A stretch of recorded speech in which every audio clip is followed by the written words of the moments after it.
Good evening. Where do we all come from? Would you like to know about your class tomorrow night for living? Yes, well, tomorrow night, Wednesday, Thursday, and Friday, all I can say is that at 8 o'clock each of those evenings something will happen here. But what, I really don't know. We are supposed to have tapes.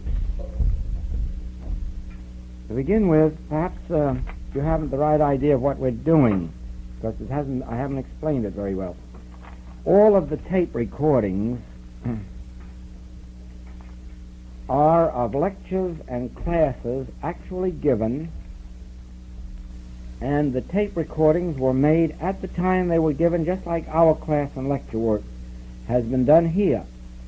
But there have been 6 lectures that were given in Seattle that have had to be done over again because they were somewhat faulty on the tape. And it is those that we've had typewritten and that we are doing over again on tape. I'm explaining that for this reason. When you hear our tapes in the future, don't think that they have just been read off of manuscripts. They haven't been. They have been delivered just like we are talking here tonight, or as we have been this past week at lectures and classes. It is only this 6 that have had to be done over again and read into the machine in order to get better copies. Now, for every hour of tape recording, it takes 6 to 8 hours to type the manuscript. And so we are far behind in getting that done. Well, our secretary has been working every night typing until 1 a.m. And she's working over there tonight again to 1 a.m., hoping to have another one ready for tomorrow night and possibly another one for Friday night. But in any case, we'll be here tomorrow night, Thursday night, Friday night, at 8 o'clock with something on our mind. Whatever it is, we'll accept with grace. And this tonight has been set aside for questions and answers. And the first is, what is the difference, if any, between realization and illumination? In some ways, realization and illumination may be used interchangeably, in the degree that we may be illumined on a certain subject. Realization is usually used in this way, that if we have a problem, we receive a realization of some specific truth regarding that problem. And so, while realization may be used in a general sense, as to say, I have had the realization of truth, it isn't often used that way. It is most frequently used in the sense of, I have had a realization regarding this particular problem, this particular ill, or on this particular truth. But illumination really means an illumination of consciousness on the subject of truth. We are never illumined just on one subject or on one problem. When illumination comes, it comes in the form of an illumination of truth, an illumined consciousness of truth. Now, realization then may be correctly used when we have some problem or other, or are thinking of some particular truth and say, oh, I've had a realization about that, either about the problem, its solution, or the truth. But when we talk of illumination, we will talk of it as the illumination of consciousness, which means illumination in truth, and that would cover the broad subject of truth. There may be degrees of illumination. For instance, Saul of Tarsus had an illumination on the road to Damascus. But he didn't start out on his ministry for 9 years after that. So we may assume that that illumination on the road to Damascus was merely the first of a series, that it was merely the beginning, and that somewhere in the next 9 years that illumination continued to grow and evolve until he had the complete sense that sent him out on his missionary tours. In the same way, I often think of my experience in 1928 as an illumination. It wasn't an illumination in the sense that I gained a consciousness of truth. That's true. It was merely an illumination of consciousness which lifted me above the human sense of existence and enabled me to be doing healing works the very next day. Now, if you had asked me what the truth of being was, or if you had asked me what is truth, I could no more have told it to you after the illumination than before. The only difference in me before and after was that before the illumination, I was just an average businessman indulging the usual business experiences, social drinking, card playing, horse racing, and all the things that belong to an ordinary businessman's human existence.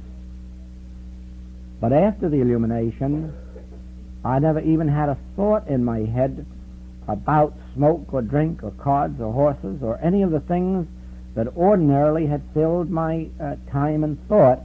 And on the contrary, when 2 days later one of my customers, who was an alcoholic, out of a clear sky said, "You could heal me if you would," I was stunned and surprised, but I said, "If you think so, I will," and she was healed.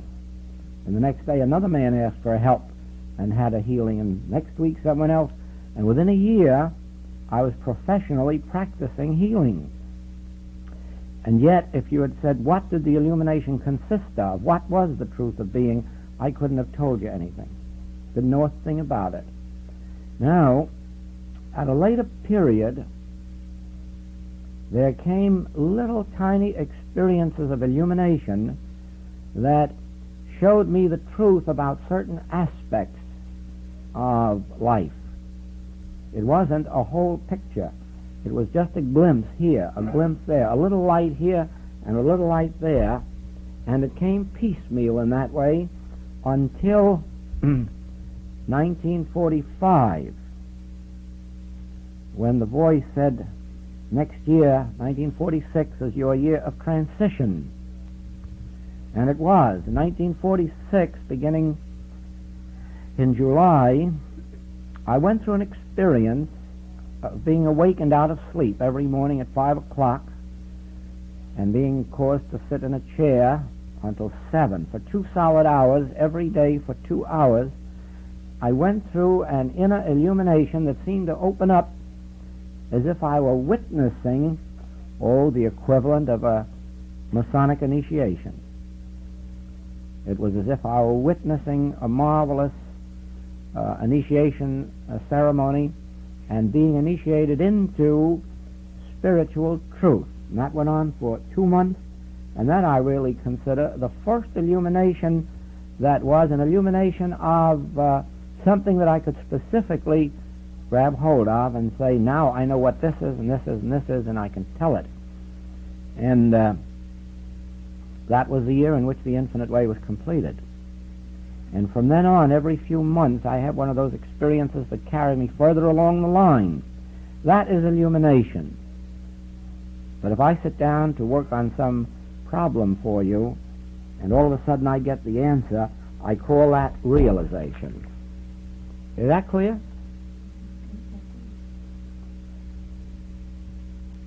After we have illumination to serve, does one need a college education?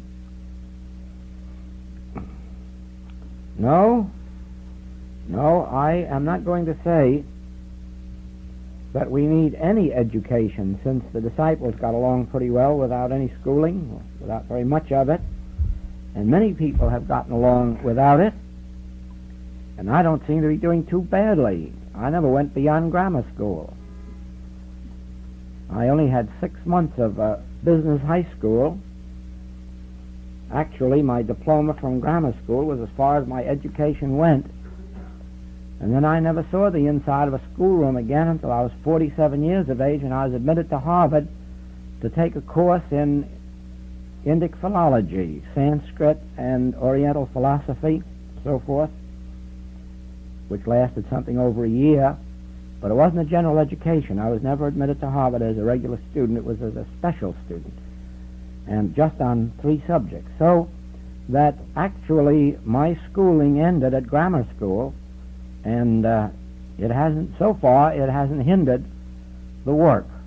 I will admit that sometimes I get in company where they're very disdainful of me because I haven't got a PhD or at least a master's, but it doesn't happen very often.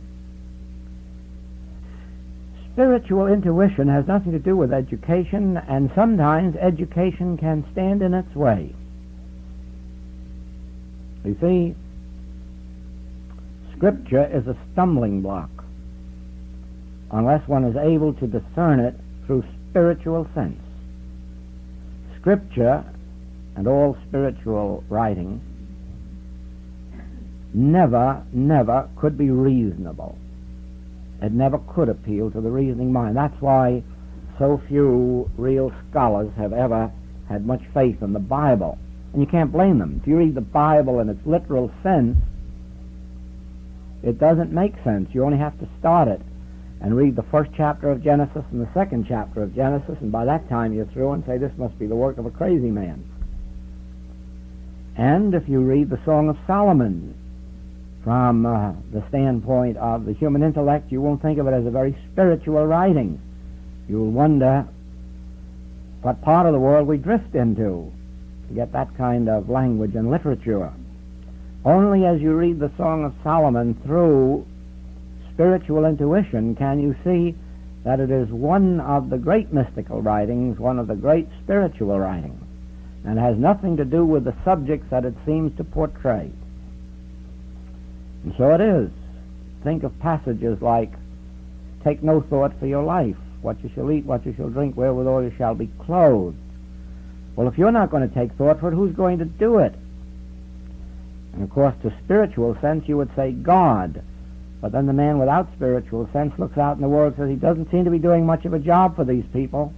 Be better off if they depended on their good right arm. You see, we have a wonderful example of that today in our own modern life. The Russians are realistic. They don't believe in the God that the churches teach, because they say that God hasn't done much for its people. And so they depend on their reasoning power, on their arms, their ammunition, their scheming, plotting, and planning. And offhand, you must admit they're doing a much better job than the nations that are depending on some kind of an unknown God. Because it is true, and from their standpoint it is true, that the God of the churches has failed the people. No question about that. The people are far worse off today than they were 100 years ago, except so far as gadgets are concerned. Got more washing machines and electric apparatuses. But so far as actual living conditions are concerned, the average man today with $300 a month income is far worse off than the man of 75 years ago with $25 a week income, $20 a week income. Now, the answer to all that is this. The God of the churches isn't God. And it is for that reason that it isn't upholding the people. When we had World War I and World War II, we had a war between the Christian nation of England, the Christian nation of Germany, the Christian nation of the United States. Why should God have picked any one of those nations to favor over another? Certainly, the sins and evils of the British nation were far greater than those of the German nation, so if it was a matter of right and wrong, Britain should have lost both wars. Well, as a matter of fact, you might say she has. Yes, she has. She has, but as a matter of fact, every nation lost the war. None won it. There wasn't any God in those wars, nor was there a God to help the people in those wars, and they weren't helped. And so a nation like Russia stands by and says, what good was your God? What good is your God? The might of Britannia is gone, the might that was Germany is gone, and the might that was America's is going fast. So where is your God, and what has your God done? And so they turn to the opposite of that, to physical might and mental might, and they say, see what we are achieving. Very much like the magicians of old who tried to tell Moses that they could equal Moses' work. They could up to a certain point, and then they lost out. Now, we have come to this point that we are watching Russia and its might through materialism, atheism, and thinkers are saying to themselves, what is the answer?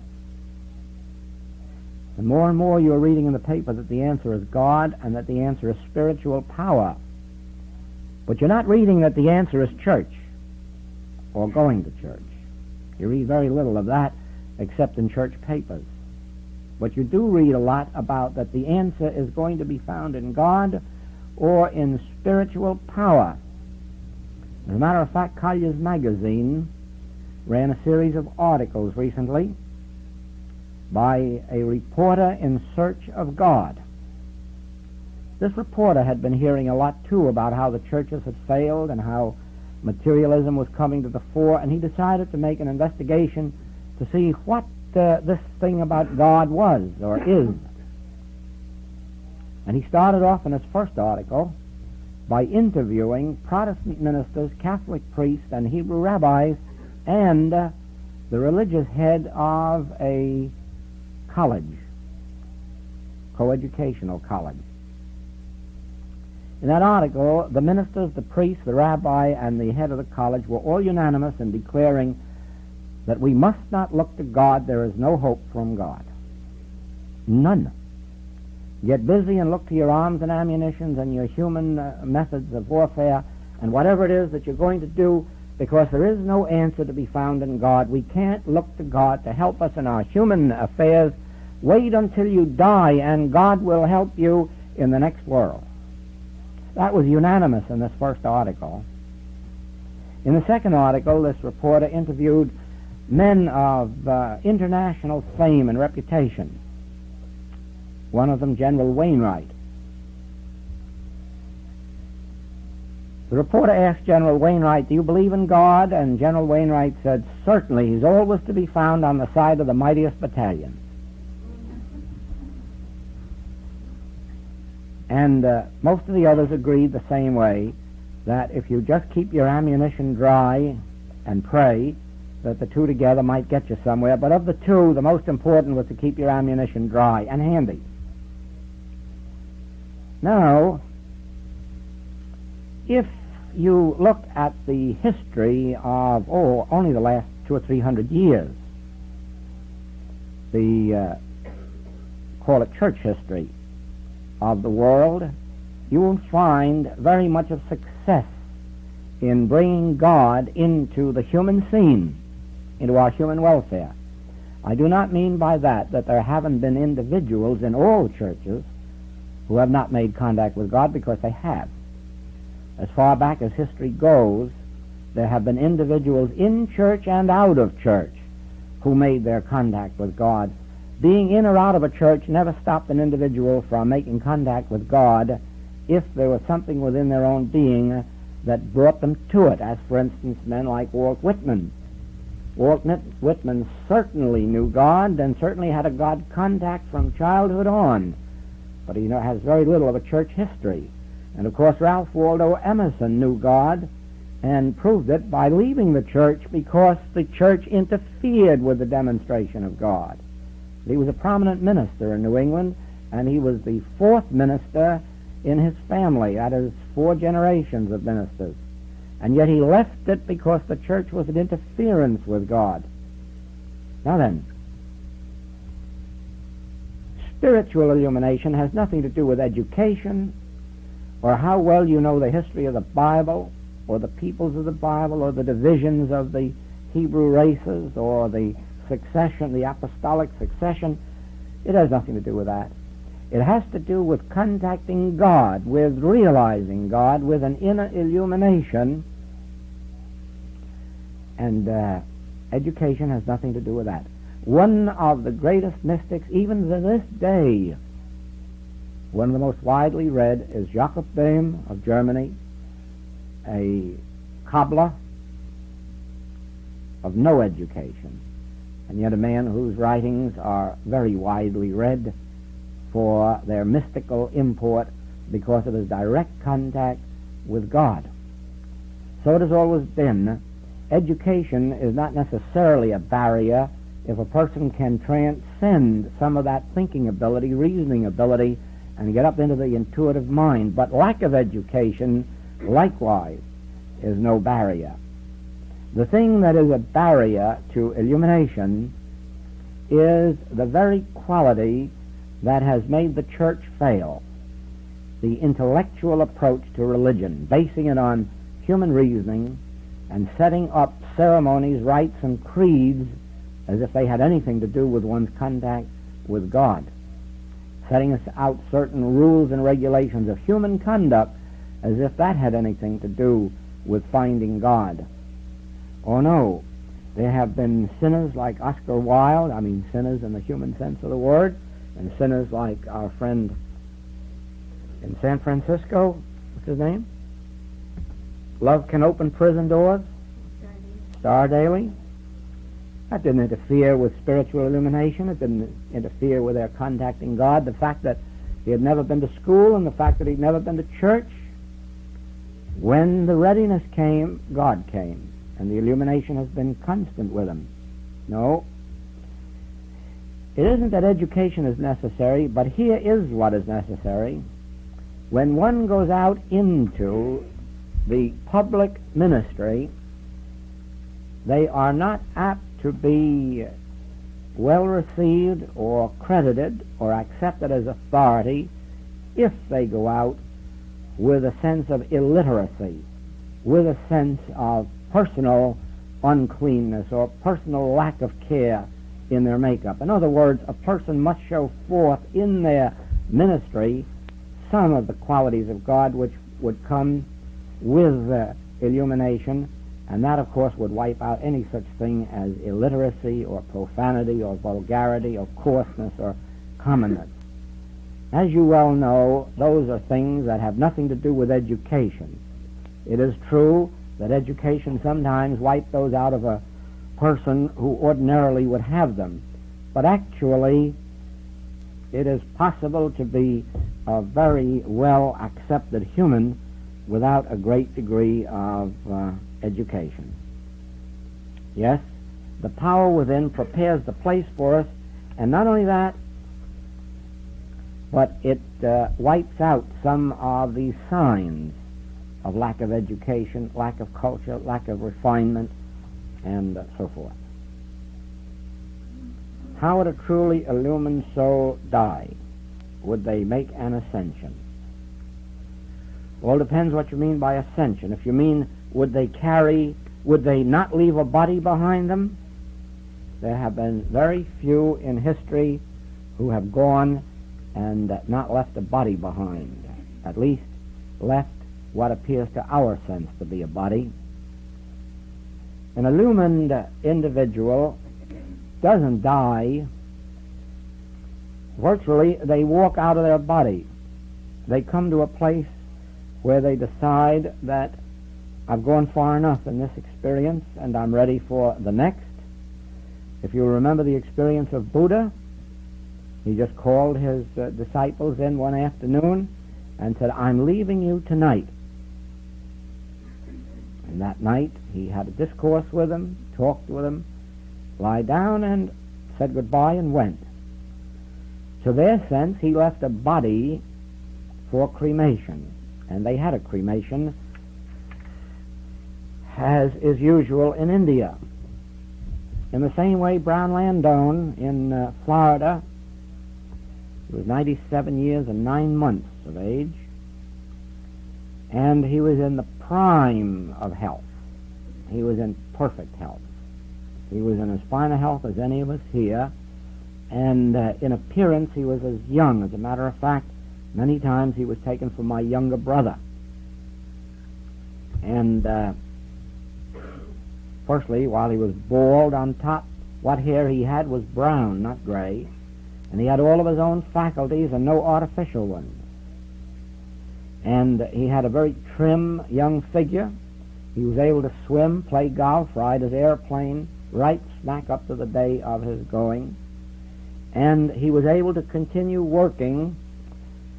He averaged 1 hour and 50 minutes sleep out of every 24 hours.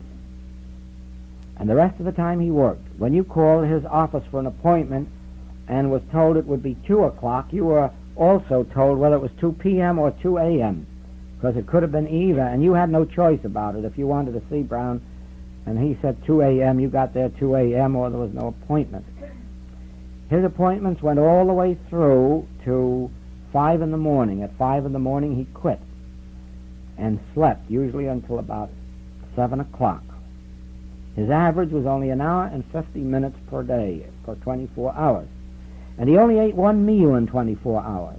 At 3 o'clock in the morning, he had a good, healthy, hearty meal. The rest of the time, he merely had tomato juice, orange juice, or black coffee. And 1 good meal a day. And that man put in more work than any dozen of us men in this room put together. I'm sure he wrote a whole magazine every month. He wrote never less than 6, 8, 9 books a year. He kept a healing practice of usually around 3,000 patients all the time.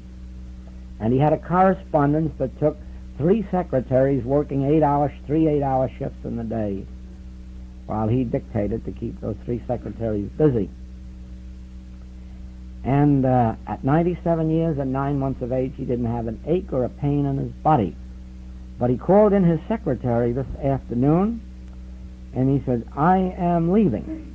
I have some work to do, and I'm leaving." And the secretary, not understanding him, said, "Well, you're not going any place that I don't go with you." "Oh," he said, "you can't go where I'm going now."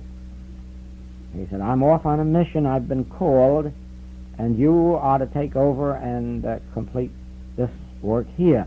And Brown sat down on his sofa, leaned back, and that was that. He walked out.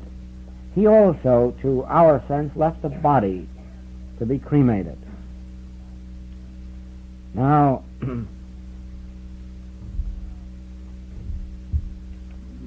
we had a man, Bicknell Young.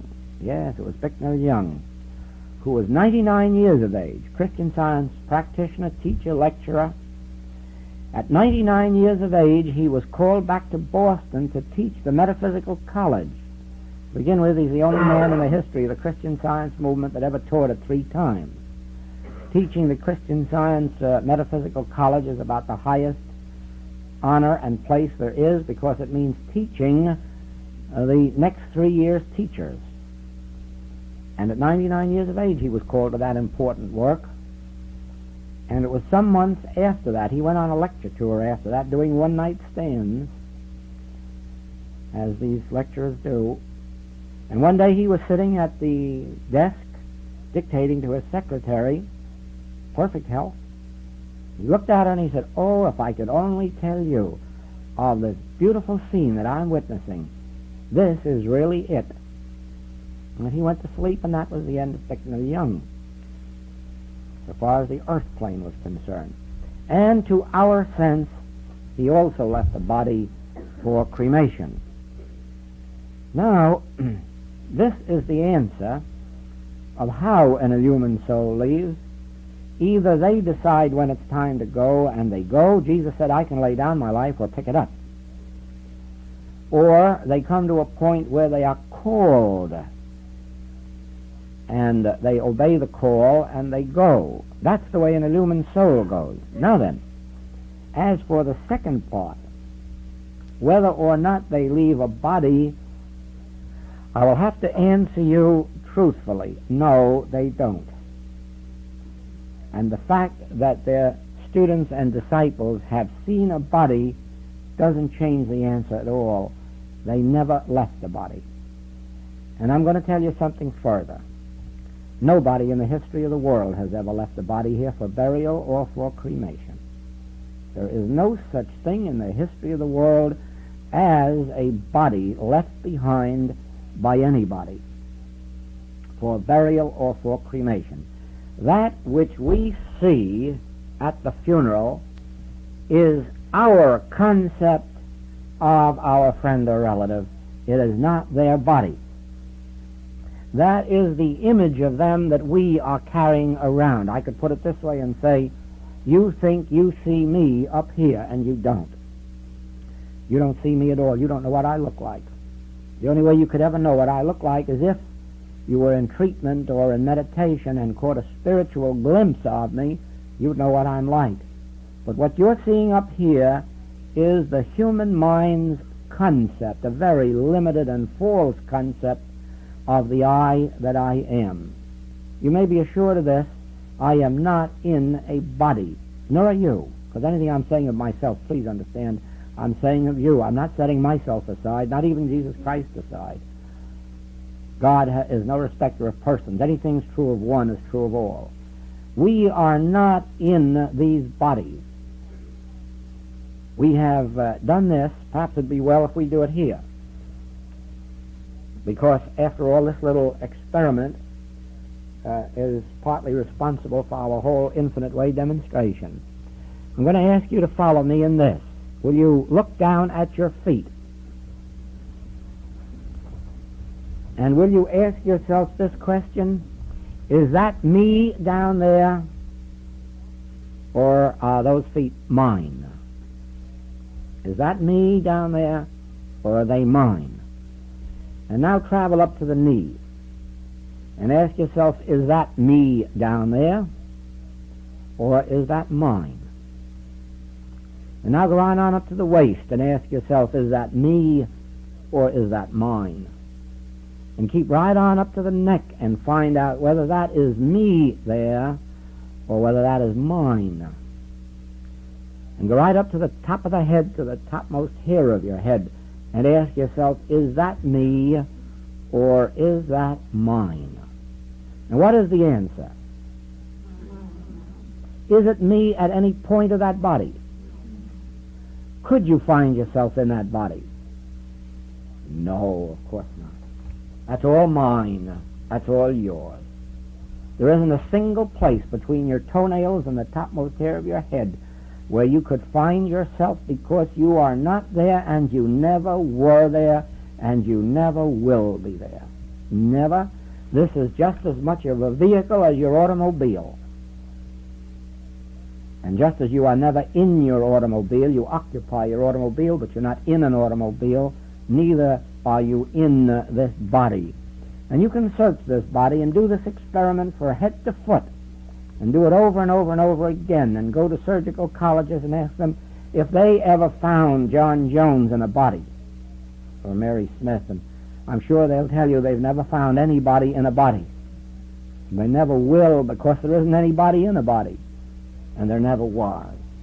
No, you are invisible because you are consciousness.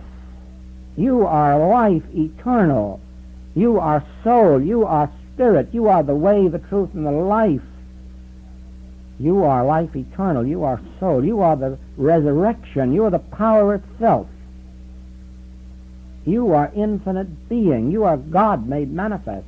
You can't confine God in a skull bone. You can't confine God in a human body. You can't even confine Christ in a human body. And Jesus told you that if you destroyed this temple, he didn't say if you destroy me. He knew you couldn't destroy me. If you destroy this temple, I will raise it up again. He didn't say I will be raised up. I will raise this temple if you destroy it. This I isn't in a temple. This I isn't the temple, and the temple isn't I. But if you destroy this temple, I will raise it up. That's why a practitioner can heal you, or me, because no matter what happens to your temple, the right spiritual awareness on the part of the practitioner will restore it. And don't ever doubt for a moment that there have been practitioners in our age who have even restored those who have passed on. It has been done just as it was done in the days of Jesus. It has been done in modern days, probably not to the extent that it was formerly done, not to the extent that we should be doing it, but it has been done. Why? Because the consciousness of an individual is God. It isn't man. It isn't body. It isn't limitation. It isn't finiteness. The consciousness, the spiritually developed consciousness of an individual is God. And God is not confined to body. Now then, is God, spirit, soul, walking around using a material body? No. No. This temple of the living God is spiritual. This body is spiritual. And the only thing about this body that is material is our concept of it. The body itself is spiritual. The concept we entertain of it is material, just as if you were to entertain the belief that that ring is silver. There wouldn't make anything silver about the ring at all. It's platinum. And the only silver about it would be the false concept of it that you entertain. And so it is, this body is the temple of the Holy Ghost. This body is the temple of God. This body is infinite, immortal, and eternal. But we have accepted the world's concept of it, and we call it material. And as long as we entertain that concept of it, we will bury our concept. We'll never bury our body.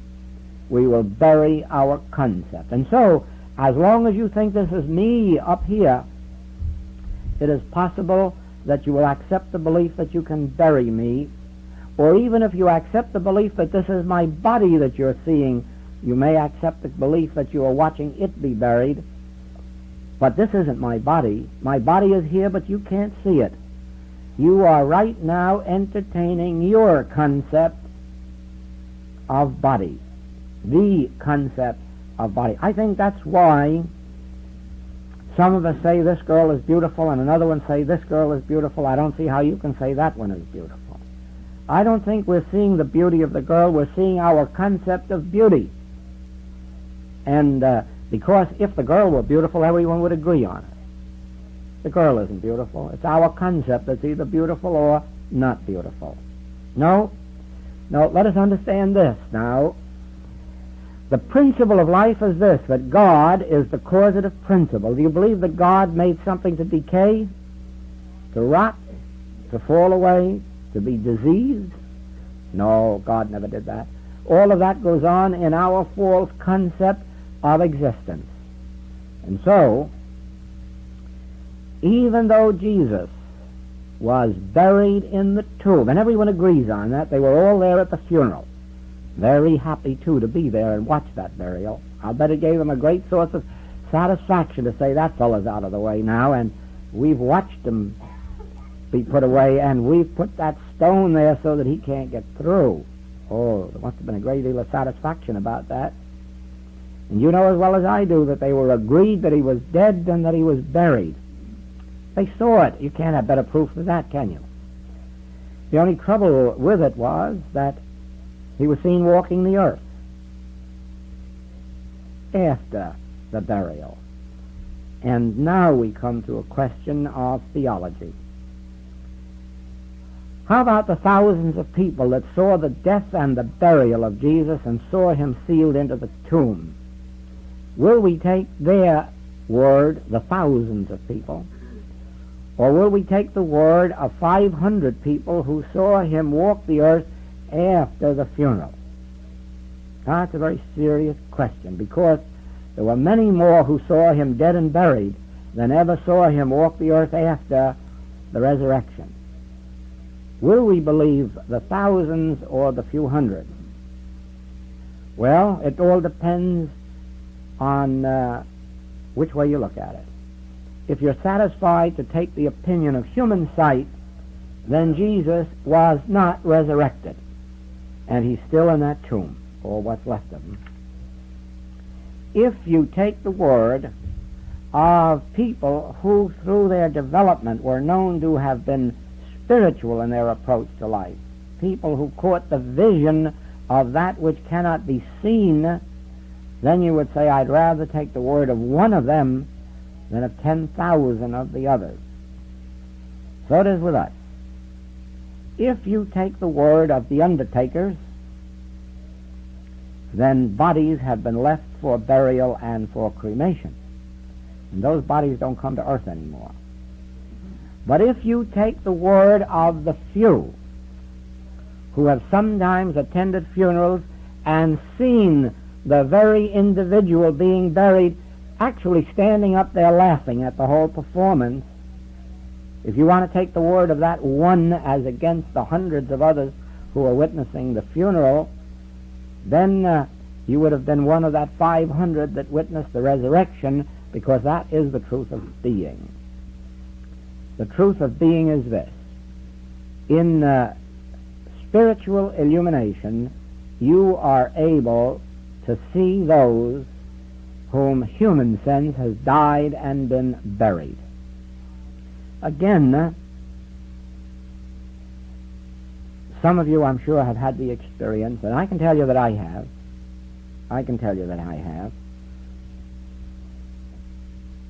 My own wife passed on and came back to me 3 times in 3 days, and each time with a specific message. And I'm not a spiritualist, and I'm not a believer in the dead returning to life. Nor have I ever delved into occultism or spiritualism, but I had the actual experience of witnessing 6 hours after her passing, witnessing her stand by my side talking to me. I had the actual experience 12 hours later when going through terrible pains of a headache through the excitement and stress of what I'd been through with her, and fighting myself, arguing. I can help other people, I just couldn't help my own wife or myself. And where is this God that I'm preaching about and talking about, and having all the rest of these arguments that you probably had yourself at times, when instantaneously she was standing by my side and said, "Oh, Joel, why don't you stop that battle? The battle isn't yours, but God's. The battle takes place in your consciousness. Your consciousness is the arena between that which we call God, which is good, and a non-existent, a supposititious thing called evil. It isn't even real. And if you just leave it alone and don't enter into the battle, that good will dissolve the illusion of the evil." And that quickly I was healed. And the third time was the next morning when I awakened and realized that because of a peculiar circumstance I was without funds. And I thought, what am I going to do now? That quickly she was back there and took me over to my bookcase and pointed to a book and told me the page to open to. And when I opened to that page, it said, "In your new consciousness, you will have health and wealth. Health to enjoy wealth, and wealth to enjoy health." And I don't mind telling you that within 24 hours, that new consciousness started to build up the temple of my finances again. Now, that wasn't the only experience. I've had many. I had a patient pass on who was under pressure in his family. And he said to me, he said, "You can't save me, nor can anyone else." He said, "The pressure in this house is too great. They don't want me, and I haven't got the resistance to overcome it." And he says, "I know enough on the inside to know that you're not going to succeed as hard as you're trying." He said, "I'm going tonight." But he said, "I want to tell you this. I've already had the assurance of immortality, not only of my soul, but of my body." And he said, "I want you to be on the lookout for me for 3 days. Because," he said, "I'm going to appear to you to show you that this is true."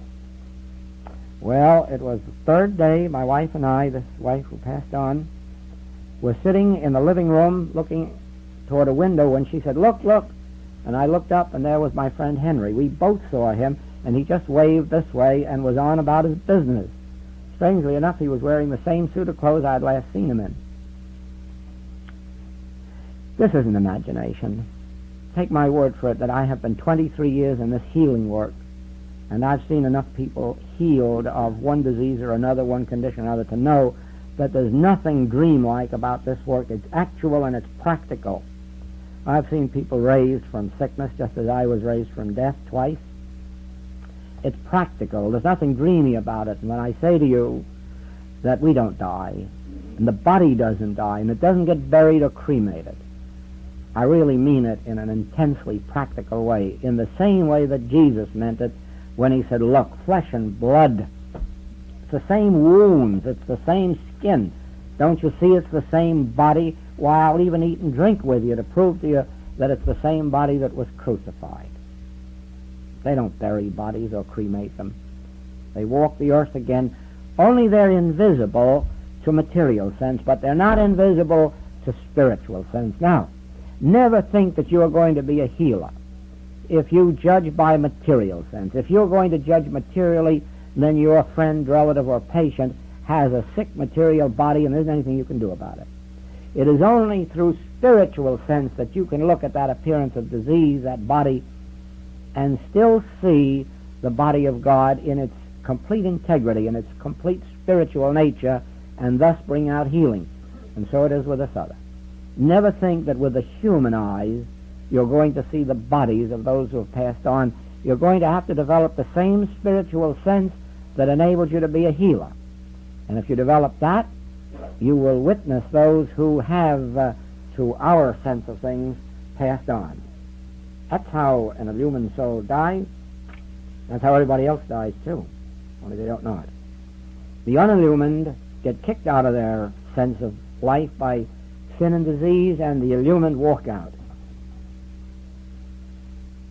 Would an illumined soul free from disease have an accident like a train wreck and so forth, or would they cause accidentally someone else to get hurt? Well, they wouldn't cause it, but it might happen to them if that was the way of bringing to them the realization that it was their time to go further. If they were clinging too hard to the material sense of existence, they might have, but I don't think that it has happened too often. There is, of course, a mistaken idea as to what constitutes an illumined soul. We have had in the religious world, last year we had one of those credited with being the most illumined souls on earth in this age, Sri Maharshi. He passed on with a very, very painful disease. Doesn't seem to have been any reason for it, but it may have been due to his false concept of truth, which they, of course, entertain in the Orient. I don't know. Before that, Ramakrishna and Vivekananda passed on with very dangerous and painful diseases. The question is always been how much illumination did they have, or how much were they fooled by the Oriental teaching that there is a spirit which inhabits a material body. Now, both of those men had illumination to some degree, but they were both victims of the belief that they themselves were spiritual, but that they inhabited a material body. That is the Oriental teaching, and it's one of those that wrecks pretty nearly all Orientals, and certainly it has wrecked India, China, Burma, Siam, and all those countries that cling to the belief that we are a spirit inhabiting a material universe, and the faster we get rid of it, the better off we'll be. They get rid of it pretty fast. The longevity in India is 29 years. They get rid of it pretty fast. My friends seem to think it a crime for me to want to see my business prosper and make money. No, there's no crime in the business prospering and making money. Heavens, no. The crime is in the way the money's made.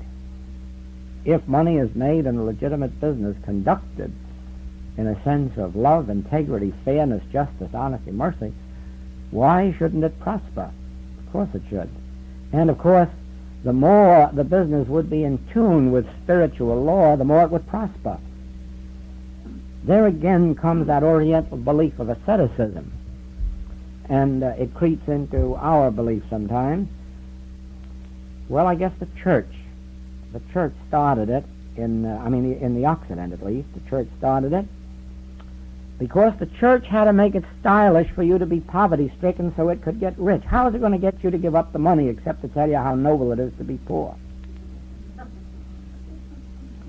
And never doubt for a minute that was its purpose, and that is its purpose. No other purpose. If anyone at all tells you there's any virtue in poverty, ask them why the Master fed the thousands that he fed. Why not let him starve if there's so much virtue in poverty and starvation? Why did he multiply loaves and fishes to feed them? Why did he say that the Father knoweth that we have need of food and clothing and raiment and housing if we are supposed to be poverty-stricken? Oh, no. No, the church has got to find some way to get the average individual to give up. And that's the best way to show you the virtues of poverty. Then you can be virtuous, really virtuous. Just give it all to the church. But remember this, never does a church say that there is any virtue in their being in poverty. Oh, no.